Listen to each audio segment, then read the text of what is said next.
તો વડોદરાના સાવલી સેવા સદન ખાતે બીપીએલ કાર્ડના લાભના વિતરણમાં ગેરરીતિના આક્ષેપ સાથે સર્કલ ઓફિસરને આવેદનપત્ર પાઠવ્યું છે।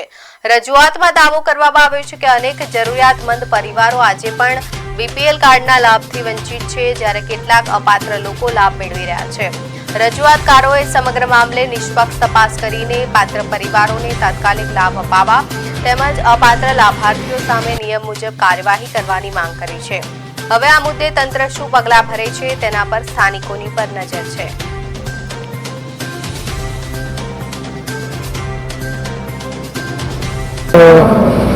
એમને આવેદનપત્ર આપવામાં આવ્યા હતા ને એક નંબર અવેજ એમને કરવા માટે આવ્યા હતા કે સાવલીના વિવિધ ગામોની અંદર અને સાવલી શહેરના વિસ્તારની અંદર પણ જે લોકો ખરેખર ગરીબી રેખા હેઠળ નીચે જીવે છે, જેઓને ખરેખર બીપીએલ કાર્ડની જરૂર છે, તેઓને બીપીએલ કાર્ડ મારફતે અનાજ મળતું નથી।